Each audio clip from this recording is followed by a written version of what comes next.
Po ang patayan. Sino po gumagawa? Yung mga adik na nagpapatuloy na sa kanilang mga ginagawa na dapat na pinagpatuloy na pagpapatuloy ni Presidente Duterte ay tuloy na mawawala ang droga dito sa ating bansa. Kaya tayo po tuloy-tuloy na sumusuporta sa ating dating Pangulo at ngayon ay susunod na Pangulo na si Ma'am Inday Sara.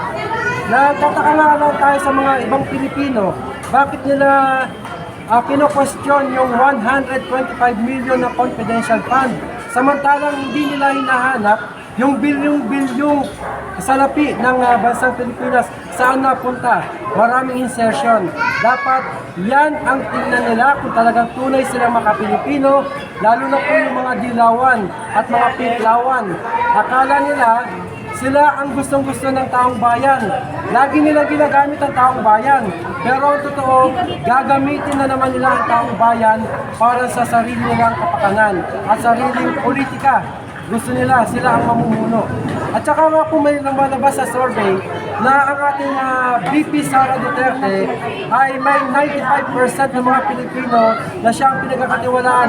Pero ito po'y binabaliktad nila. Lumabas nga po sa mga social media si Risa Hontiveros at si Bam Aquino daw po ang namumuna.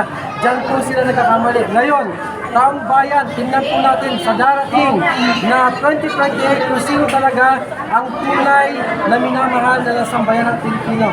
Walang iba, hindi si Tatay Digong at si VP Sara Duterte na magpapatuloy ng mga programa ng ating mahal na Tatay Digong. Kaya kami po'y nananawagan sa sambayan ng Pilipino na patuloy po natin suportahan si Tatay Digong at ang ating susunod na presidente na si Inday Sara Duterte. Kaya mga Pilipino, magsama-sama po tayo. Nananawagan po kami. Nandito po kami sa Barangay 101, Zone 8, sa Bitas, Tondo, kay Chairman William Ipon. Mamaya po, pagtapos po namin ito, kami naman po ay pupunta sa Barangay 3, Zone 1, kay Chairman Florencio. Kaya inaanayaan po namin lahat ng sambayan ng Pilipino at yung mga malapit po sa simbahan ng Tondo. Magkita-kita po tayo. Sana po, tuloy-tuloy po tayo para sumuporta kay Tatay Digong at kay Ma'am Sara Duterte. Itay, kami naman. Maraming salamat po. Hanggang ngayon si Vice President Sara Duterte dahil daw hindi pa na lubusang kilala ng taong bayan. Naku, nagkakamali. Yung nagsasabi po noon na parang tingin ko si Antonio Trillanes, no? Antonio Trillanes, nakilala lang naman yun dahil sa kanyang ginawa na kudita nung sa Walk Eastwood. Alam ko, sa Eastwood yata yun eh. Naalala ko.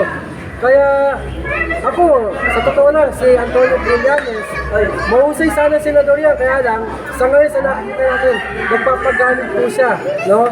Kaya, dito nga sa Caloocan, hindi siya pinahalag kay Mayor, Oka Malapitan, Kaya, ahamunin niya pa ang mga Duterte, baka saan siya pulutin. Kaya, sana, Mr. Antonio Trillanes, tigilan na po natin ang pangmumura at paninira sa ating Pangulong Rodrigo Duterte at sa ating VP Sara Duterte. Ngayon, kung pinu-question nyo yung confidential fund na 125 million, sana naman po, hanapin po ninyo ang bilyong-bilyong salapi ng taong bayan. Saan napunta? Pati yung PhilHealth, yun po ang pakialaman ninyo na maibalik sa taong bayan. Yan lang po ang aming panawagan. Kaya sana, kung talaga pong makapilipino kayo, makamamamayan kayo, makabansa kayo, sumama po kayo sa Duterte para po makita ninyo ang tunay na tuloy-tuloy na pagbabago pag si Pangulong Duterte po at si Ma'am Sara ang makabalik sa Malacanang. Kaya sana po tayo po magkakasama. Maraming salamat po.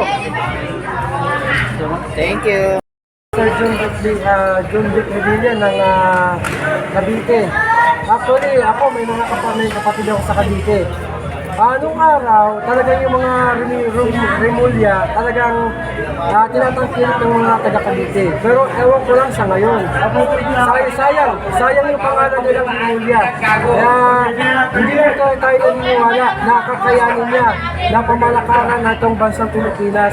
Kaya po nga po sa kanya, at kahit sino po ang tumapat kay Inday Sara Duterte, wala pong ipapanalo. Dahil ang mga Duterte po talaga ang tunay na may malasakit dito sa bansang Pilipinas, lalong-lalo na po sa sambayanang Pilipino. Salamat po.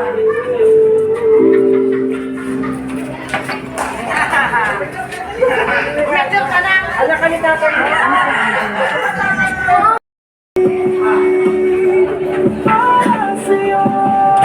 Nanay, cellphone number mo.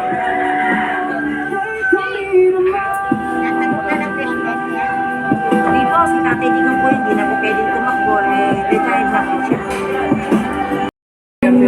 Sa siligan mo, pagmamahal namin ay di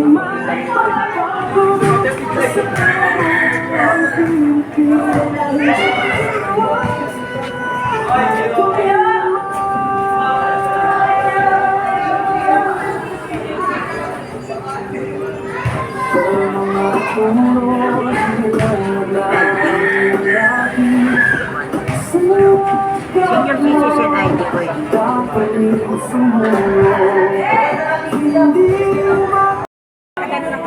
Yan, para po ito.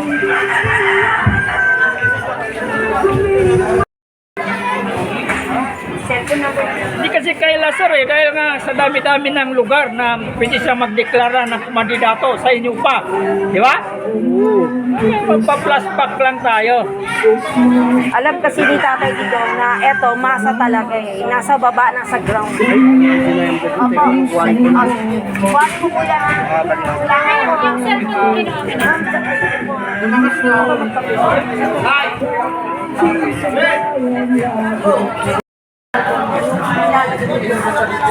Tinapin na lang po. Malaki na ito ito. Pero pag-twitter ito sa kanila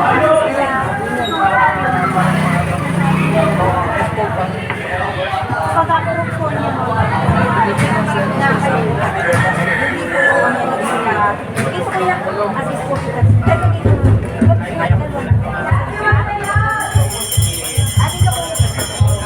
ano po, lalagay na ID niya? Yes. Okay. No worries. Mga kakapit. Oo, tama. Yung wala na kapag ano.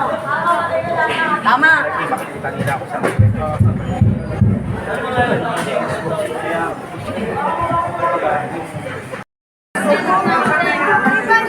Hindi ka. Nasa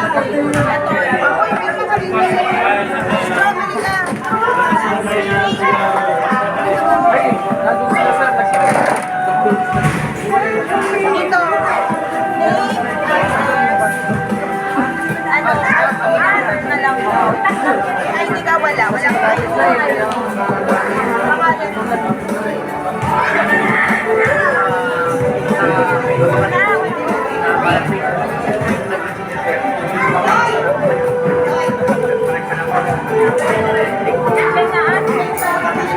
Nanay, pirma na lang. Ate, makita ko. Ano po mga ID? Ay, ito. Ito na yung PCL. 4925. So, pirma na lang natin, nanay. Cellphone number daw. Cellphone na lang, ma'am, po. Walang ID. Anong ID meron ka sa bahay?